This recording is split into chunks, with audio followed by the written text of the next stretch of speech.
The laughter wasn't loud, but it was sharp enough to cut. She had walked into the gala with quiet confidence, unaware that her choice of dress would become the punchline for half the room. "It looks homemade," one woman whispered behind a champagne flute. "She must be one of the caterers." Another smirked. No one invited would wear that. The dress was simple. Soft cream fabric, modest cut, no designer tag, no plunging neckline, no glittering jewels. Just a woman who chose elegance over extravagance. And in a ballroom filled with velvet gowns and statement diamonds, she stood out, not for what she wore, but for what she didn't. She didn't fit their mold, and that made her the evening's target. What they didn't know, her husband, the man quietly finishing a meeting upstairs, hadn't just designed that dress. He had built an entire fashion empire around a promise, to honor the memory of the woman who first taught him what beauty really means. And when he walked into that ballroom and saw his wife surrounded by whispers and smirks, he wouldn't raise his voice. He would raise the truth, because that dress wasn't just fabric. It was a story, a vow, and a secret no one in that room was ready to hear. Her name was Noor Zahra, a woman known more for her sincerity than her style. At 34, she carried herself with the quiet strength of someone who no longer needed to chase approval. She didn't attend events to be seen. She didn't decorate her life with noise. And she certainly didn't let her wardrobe define her worth. But tonight wasn't just any event. It was the annual Orla Foundation Gala, a black tie affair known for its red carpet drama and guest list filled with celebrities, CEOs, and socialites competing for the most extravagant looks. Noor hadn't planned to come. She usually avoided events like this, but her husband, Rayyan Zahra, was the keynote speaker, and she wanted to support him, not as the billionaire fashion tycoon everyone expected, but as the man who still made her tea every morning and never let her forget how much she mattered. So she wore the one dress that mattered most to him, not the newest, not the trendiest, but the first dress he ever designed. Years ago, when they were newly married and broke, he had stitched it by hand in a cramped one-bedroom flat. The fabric was inexpensive, the seams imperfect, but it was made with love, every thread holding a part of their story. Now, years later, it still fit, not just on her body, but in her heart. So when she walked into the gala wearing it, she didn't do it for attention. She did it for meaning, but meaning didn't matter to the people around her. "Is she wearing linen?" one woman gasped. "It looks like something from a discount rack." Another laughed. Noor heard them, every word, every glance, every forced smile hiding judgment. But she didn't flinch, because the only opinion that mattered was about to walk through the doors. And when he did, the story of that dress would unravel everything they thought they knew. The ballroom glittered with chandeliers, champagne, and condescension. As Noor made her way to the silent auction table, the stairs followed her like shadows. Her soft cream dress, simple, handmade, and intentionally understated, stood in sharp contrast to the sequined gowns and couture showpieces surrounding her. She paused at a sculpture display, genuinely intrigued. But before she could even lean in, two women near the bar smirked and whispered just loud enough, "She probably thinks this is some kind of open gallery night." Or she wandered in from the hotel lobby. Laughter followed. Polished, practiced laughter, the kind that hurts not because it's loud, but because it's meant to be overheard. Noor straightened her shoulders and walked on, refusing to let the ridicule break her calm. But it didn't stop there. At the donation table, she signed a pledge card for the Children's Cancer Fund.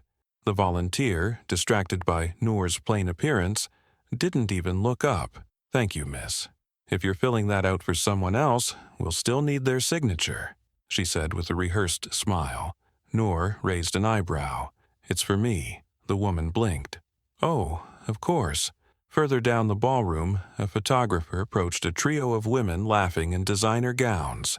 He raised his camera, capturing their smiles, then turned toward Noor and paused. "No press photos, ma'am. This section is reserved for featured guests." She nodded once.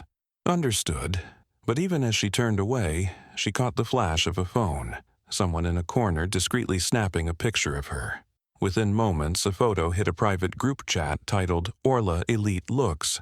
Can someone explain why someone's tailor showed up in flats? 10 reactions. Noor stood by the floral centerpiece, hands clasped gently, calm expression unchanged. But inside, the old ache returned. The ache of being misread, mislabeled, mistaken for less. She glanced at the grand entrance. Still no sign of Rayan. She breathed deeply and reminded herself why she wore this dress, not for their approval, but for everything it symbolized: growth, struggle, beginnings, and love. Backstage, Rayan Zara finally wrapped up his press conference, a delay caused by an emergency investor call. As he removed the mic from his lapel, an assistant handed him a phone with a raised eyebrow. "You might want to see this." On the screen, the photo of Noor, zoomed in, circulated, mocked. Rayan's face didn't change, but the fire in his eyes said everything. "She's already inside?" he asked. "Yes, sir." He handed back the phone, buttoned his tuxedo jacket, and headed for the ballroom doors with one mission. They didn't just insult his wife, they insulted everything they built, thread by thread. The grand ballroom doors opened with a soft hush, but the effect was immediate. Rayan Zara stepped in, composed, sharp, in a tailored black tuxedo. He didn't pause for cameras, didn't glance at the decor. His eyes searched only one place, and when they found her, standing alone by the centerpiece, everything else disappeared. Noor turned just as he approached. He reached for her hand without a word, then leaned down and kissed her cheek gently. It was not for show. It was reverence, the kind that made the whispers suddenly seem ridiculous. The elite crowd that had chuckled moments before now stared in stunned silence, because while many of them flaunted brands his company quietly owned, none of them had realized the woman they'd been mocking was married to the very man who had helped design the dress code for half the fashion world. Rayan didn't raise his voice. He didn't need to.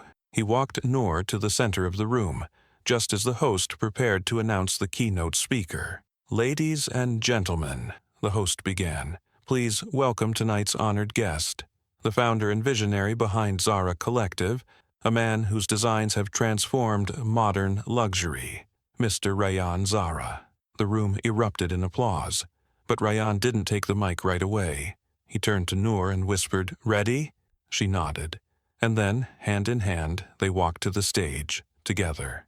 Rayan took the mic, paused, then said, "Before I begin my speech, I'd like to share a story." He gestured toward Noor, who stood by his side. "Many of you noticed my wife's dress tonight. Some of you admired it. Some of you dismissed it." A ripple of unease swept through the crowd. He smiled, gently, not with malice, but clarity. "This dress," he said, "was the first design I ever made. Long before fashion shows and Forbes lists, before factories and flagship stores, I stitched it in a one-room apartment. I had no money, no reputation, only a needle, fabric from a clearance bin, and a woman who believed in me." He looked directly at Noor. "She wore it then, and she chose to wear it tonight. Not to make a statement, but to remind me where we started." The crowd was silent now. Not a phone moved, not a whisper. "This dress is not a brand," he continued. "It's a beginning, and tonight it walked into a room that teaches people to measure worth by sparkle and stitching, and reminded them that meaning is the most luxurious thing a garment can carry." He stepped back, offered the mic to the host, and took Noor's hand again. And in that moment, with no raised voice, no dramatic scene, the power shifted completely, because the woman they had laughed at had just become the most unforgettable presence in the room. The rest of the evening unfolded with a strange, new energy. Guests who had once scoffed at Noor's simplicity now avoided her gaze entirely. Others approached sheepishly, offering compliments that sounded more like apologies in disguise. But Noor didn't seek validation. She never had. She simply held Rayan's hand and carried herself with the same quiet strength that had brought her into the room. The whispers had died. The laughter had vanished. In its place was reflection, and for some, regret. One woman, who had earlier joked about Noor's dress looking homemade, now stood at the silent auction table, staring at the very sculpture Noor had admired. She wore a memory, the woman whispered to herself, and we wore price tags. Backstage, a young designer, invited as part of a mentorship initiative, pulled Noor aside. "Ma'am," she said softly, "I just wanted to thank you. I saw how they looked at you when you came in, and then I saw how you stood anyway." Noor smiled gently. "You don't need permission to belong in a room where you bring purpose." That line stayed with the young woman long after the gala ended. By the time the final toast was made and guests began filtering out beneath chandeliers and camera flashes, one truth had crystallized in everyone's mind. The woman in the simplest dress had just taught them the most elegant lesson of the night, and she never had to change a thing to do it. Noor never posted about that night. She didn't need the headlines, the apology, or the applause. Because she hadn't worn the dress to be seen, she wore it to remember where she came from, and who she walked beside.